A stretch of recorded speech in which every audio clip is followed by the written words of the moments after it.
A Texas senator is taking action months after a KXAN investigation uncovered no state agency is tracking the thousands of students public schools send to court for unexcused absences. This week, on Inside the Investigation, we explain how the legislation could reveal the mystery of what's happening in Texas's truancy courts. Welcome to Inside the Investigation. Today, I am joined by my desk mate, my colleague, investigator Matt Grant. Matt, thank you for joining us. Kelly, always a pleasure. Thanks so much for having me. We're excited. And, Matt was sitting next to me as I worked on our investigation into Texas truancy courts.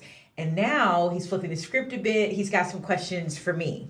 Yeah, and thanks again for having me. I think my biggest question is maybe you could take our viewers and our listeners back. Explain a bit, what is truancy court? And I know there's some legislation going on. How did we get to where we are today? Yeah, so for those of you who aren't familiar, back in November, we published an investigation after months of looking into how truancy courts in Texas work. And we found thousands of kids are referred to truancy court every year by their own schools. This last year, it was more than 12,000 kids across the state that were referred to truancy court. But before 2016, it was a misdemeanor crime to miss too much school. Since then, lawmakers have decriminalized what's called truant conduct for students.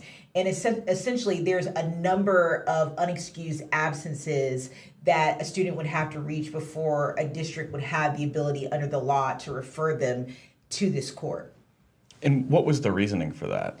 The reasoning for kind of switching it from a misdemeanor crime to a civil case was really that, at the time, 12,000 kids sounds like a lot, but there were far more kids that were being referred to court when it was a criminal charge. And the general idea behind the change was that they wanted school districts to intervene to do more before it got to the point that a kid needed to be or would be referred to truancy court. And also that a criminal charge was too punitive for a minor who was not coming to school for whatever reason. But I think what many people didn't realize is that even though truancy has been decriminalized since 2016, kids are still going to court over it. It didn't stop that process of referring kids. And in some cases, they can still really face life-changing court orders, or what they call remedial orders. It's just a civil process now. And Kelly, you've done such a great job tackling this issue and with your investigative reporting. And now it seems that a lawmaker has also taken notice and is taking action, right? Yes. Our main takeaway from our investigation was that despite thousands of kids being referred to court year after year, there was really no mechanism that was tracking what was happening in the court, right? So school districts weren't really required to report to the Texas Education Agency how many kids that they had referred to court. Courts weren't required to report to the state the court remedial orders they were issuing to students. They weren't required to report really anything about what was happening in truancy court, including the outcomes or even if it was effective at getting the student to return to the classroom on a regular basis.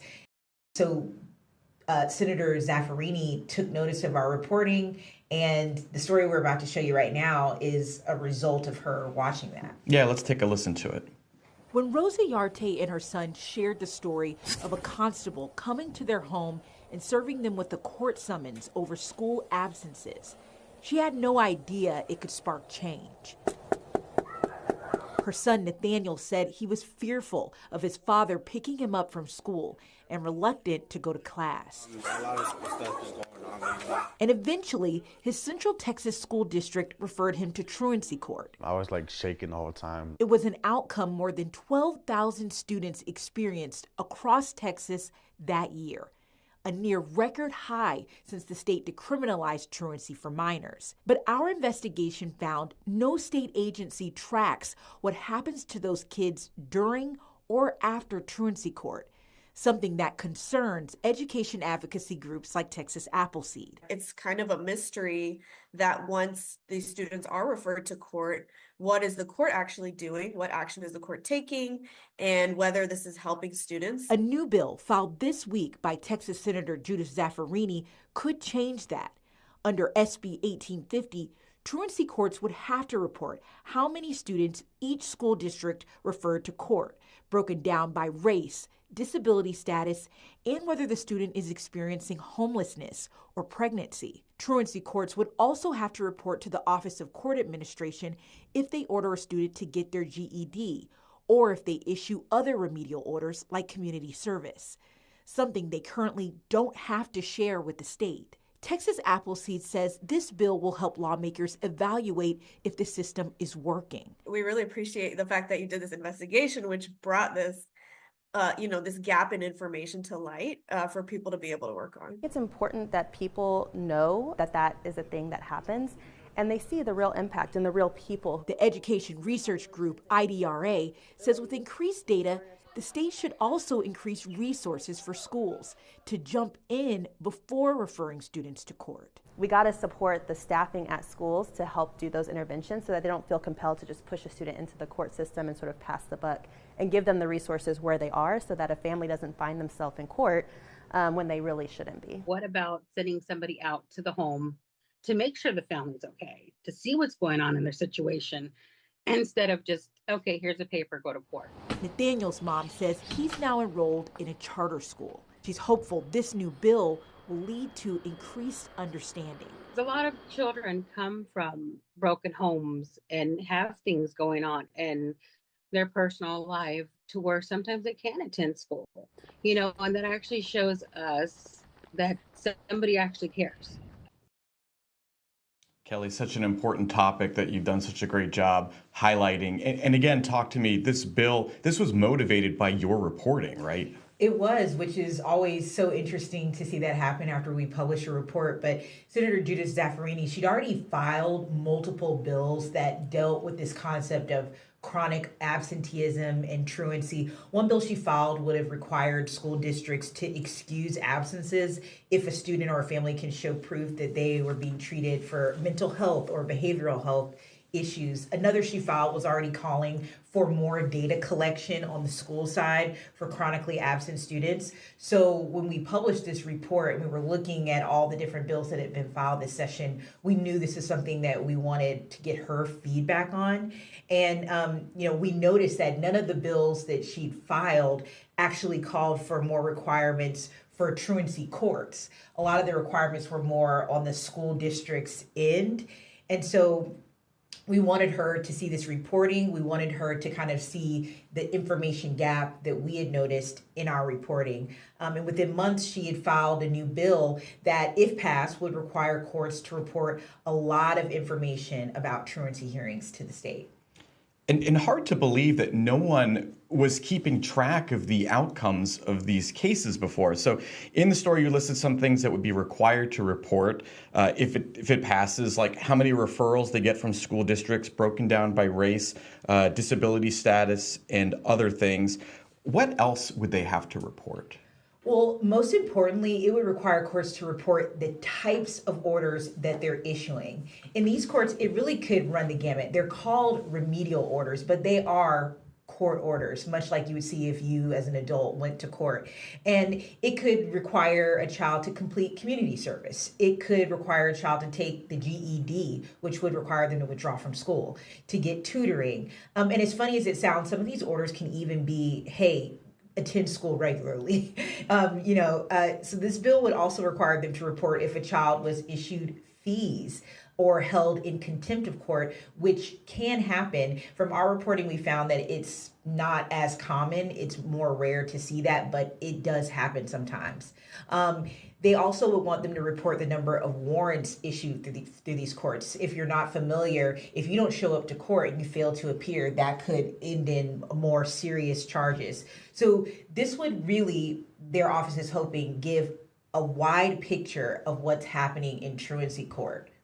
Now, in your reporting, you said that the courts would have to report this to the Office of Court Administration, but why wouldn't they have to report it to the Texas Education Agency instead? That was a big question that we had because in our initial investigation, we reached out to TEA. We were very focused on them saying, okay, what do you track? And that was where we really noticed the gap in information sharing from truancy courts. But I did talk to Texas Appleseed, which Jeff Reedy's office, we understand, talked with before filing this bill. And one thing to keep in mind, this is a good example of where courts and school districts work together, but how it can be difficult for tracking, right? Because TEA is more so the data hub for what happens in school districts, and the Office of Court Administration is the data hub for what happens in courts. So from our understanding, the idea was all of the things that they listed in this bill that they would want to keep track of, the courts has all of that, and that this would be a more streamlined way to collect this information rather than saying you do this and you do that. But that was a big question that we had, because once the information is collected, the question becomes, whose job would it be to do something with that information, if that makes sense? So that's something that we're still working to get more answers on. Well, I know this bill is still new and fresh. It was just filed last week, and I know you'll be tracking it for us through the legislative session and keeping us updated on any new developments with this. I'm really curious to see what will happen because, like I said, this is not the only bill that deals with chronic absenteeism and truancy. There are some bills that would actually would, if passed, bring up the fine issued to families when they land in truancy court. And as we know, as far as education goes in the legislature, it is the primary focus with what's going on with school choice. So it'll be interesting to see, how far this makes it and if it indeed passes. But Matt, thank you so much for joining us and for being the one to grill me about this investigation. I know you're usually the person that is my sounding board in our office, so it's nice to do that in here today. But for those of you that are listening or watching, we really appreciate you. Don't forget to join us next Friday at 10:30 for Inside the Investigations. And new this week, this is actually the very first episode, but you can also listen to KXAN's investigative podcast. This is going to highlight some of our award-winning team's latest reports exposing corruption, safety concerns, system failures across Texas. This podcast will feature audio versions of our weekly Inside the Investigation discussion with the journalists working on those stories. So you guys can find us pretty much anywhere now, but we'll see you next time.